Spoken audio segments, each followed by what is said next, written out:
Hey YouTube, Shashank here. We're about to do another home repair. Today's home repair is how to replace your battery backup sump pump batteries, right? The batteries that are in the battery backup for your sump pump. So here we go. These are the new batteries. I'm going to walk you through what we have. So here I have my battery backup.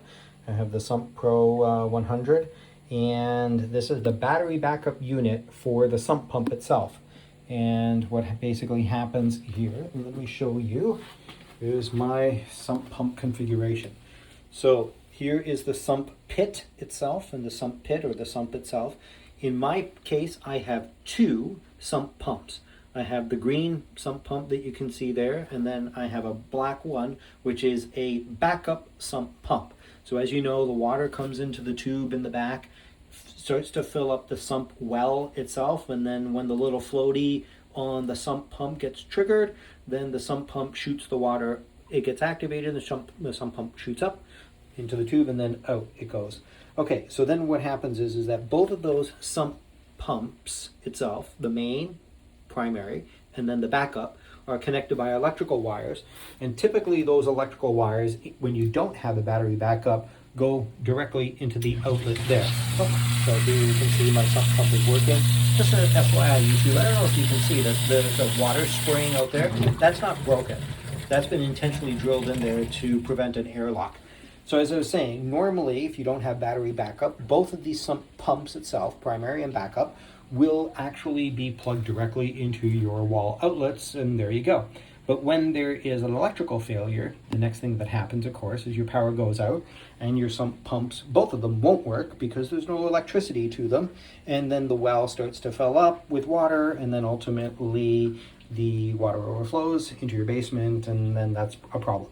So what we have here is that the two electrical wires or power cords that come out of the sump pumps themselves will come over to my sump pump battery backup unit, get plugged into the side here, and then the unit itself gets plugged into the wall.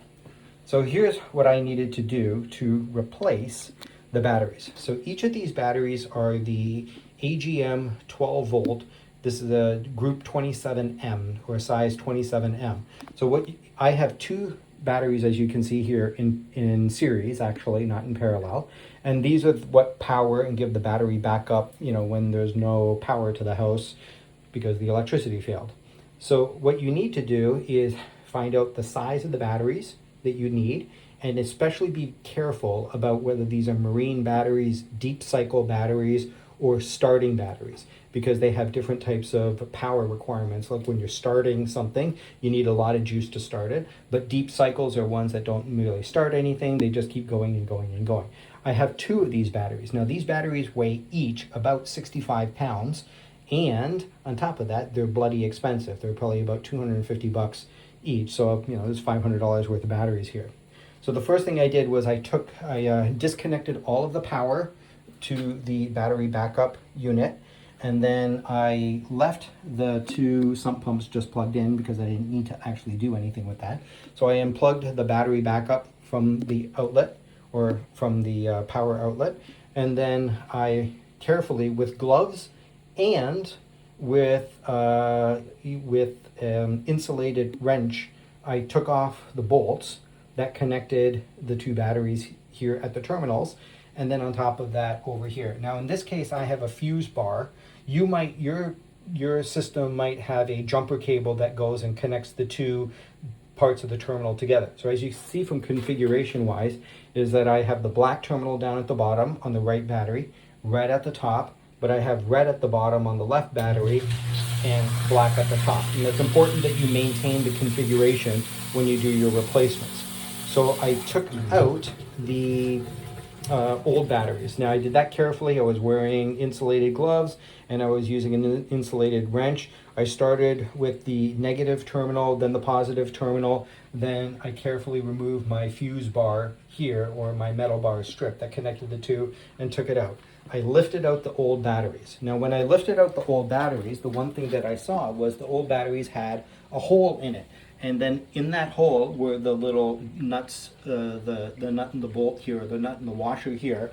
And so when you go to get your replacement batteries, you have to figure out exactly how you're doing it. So here with the Duracell, this is the Duracell AGM 12 volt Group 27M. And as you can see, I just did the replacement today, August 1, 2026. So I put a note there so I know exactly 5 years from now, 6 years from now, when the heck did I actually do the replacement. But here I have a double posted system. So I have a threaded bolt, which is underneath the eyelet right now. And then I also have a knob where I can just kind of connect. And so I get my choice as to which one. So I put the batteries back in, I lifted them up, and I went to the store, ordered them, lifted them up, put them back into the thing. Now, about your batteries. I would recommend, if you can, and it's dry out, sump pump is not going to go on forever, is to take the old batteries with you. Why? Because when you buy these bloody new batteries, they charge you 25 to 30 bucks for a battery recycling fee. On the other hand, if you bring your old batteries with you, yes, you'll pay the fee, but you get a reimbursement or a refund right there and then. So you don't have to actually, keep the new batteries, buy the new batteries, install them, then go back to the store and take your old batteries and then get a refund. I did it all at once. I was confident that I could get to the store and back in the 30 minutes or 40 minutes or whatever. Meanwhile, what I did was I took the main battery sump.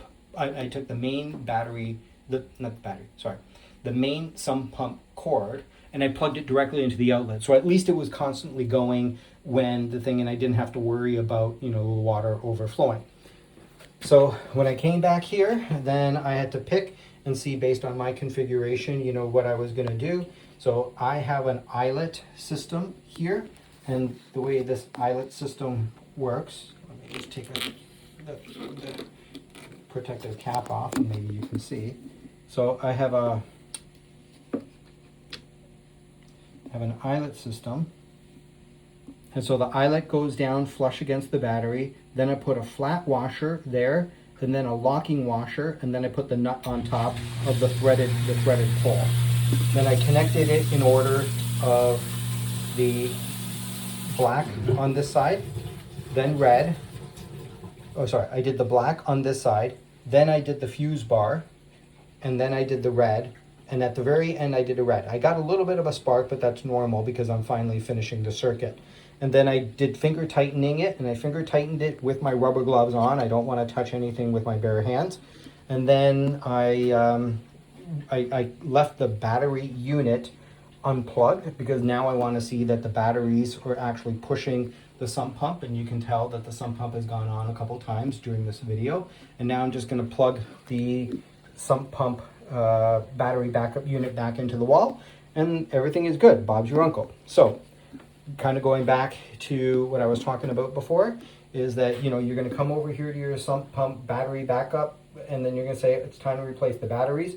Make sure you absolutely know the size and the voltage, and then whether you want to get flooded batteries or AGM batteries, whether they're marine batteries, deep cycle charging. Again, read your owner's manual. Then you're going to take the old batteries out carefully by wearing insulated gloves and also using an insulated wrench. I removed it from the red terminal first, then the black, and then the fuse bar here. Again, if in your configuration you may have a jumper cable that goes between the two terminals here. Again, just be aware if you have a jumper cable system that has to connect those two together. Take the two batteries with you to the store, replace them, get the new batteries, and put a date on when you did it. And as I said, these are the Duracell 12 volt. I did ×2 because I need 24 volts at least. And then these are the AGMs, the Group 27M, and I replaced them, so I have a date in there. Then when I put the new batteries in, and again, watch your back, it's 65 pounds each battery, right? Put them in the proper configuration. Again, in my right-hand battery was black below, black down, red to the top. The left-hand battery was red down and black to the top. And you'll know that because coming out of the battery unit, you'll see that the black terminal and the black eyelet is coming from the right-hand side, so you need to have a black terminal close by, and this is a red terminal close by, and so that makes it easy for you to figure out.